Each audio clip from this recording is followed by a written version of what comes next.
Hello folks, welcome back. Memorial Day 2026 is rapidly approaching, and this is America's 250th anniversary of its Declaration of Independence on July 4th.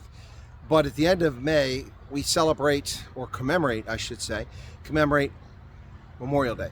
This is for our fallen.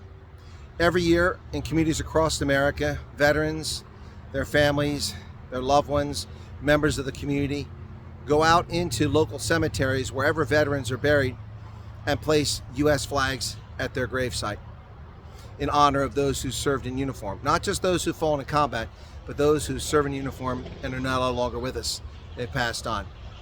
This year, perhaps we need to do better advertising, or perhaps the civic binds that tie America together are fraying.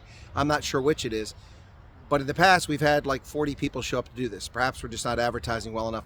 But here in a local cemetery in central Pennsylvania, it was just a handful of us, about 7 or 8 actually putting it out. And 2 of us are walking wounded. One who's got a boot on his leg for a broken bone, and me with my hip.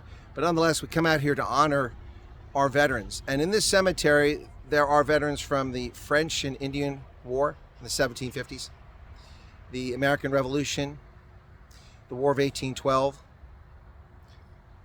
the war with Mexico, the Civil War, Indian campaigns out west, the Spanish-American War, the Philippines, which is part of that, the First World War, the Second World War, Korea, Vietnam, I don't know if there's anybody here from Panama, and the Gulf War. All veterans who served in uniform, as well as veterans who served and never served in a conflict, or served in a conflict and then later passed away.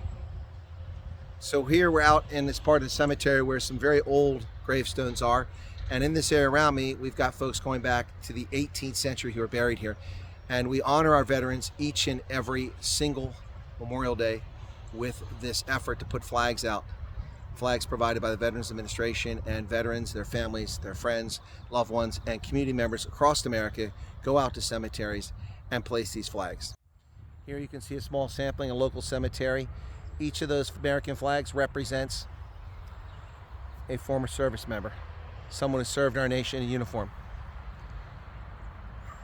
Now the section coming up I'm going to turn to has a lot of these flags.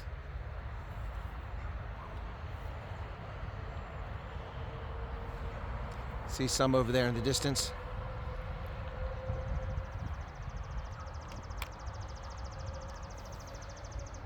This section right here has a lot of flags.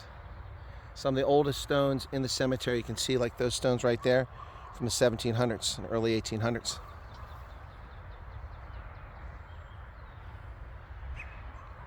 Many veterans buried here.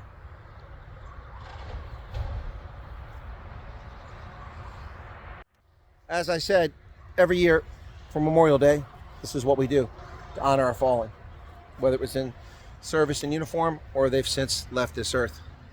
We thank them for their service, and we honor them by placing these flags at their grave sites.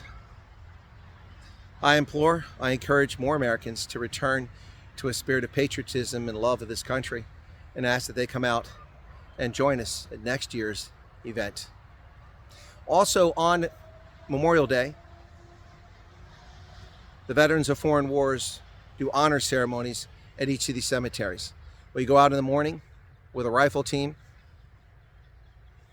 an honor guard, and a bugler to visit these cemeteries where the fallen are and give a salute every Memorial Day. And then many VFWs later have, and some American Legions also do a parade on Memorial Day. Thank you for your time, and I hope that those around the world have the same reverence and respect for those who served in uniform to defend their freedoms and liberties. Many pay a high price. All pay some sort of price. Thank you for your attention. God bless.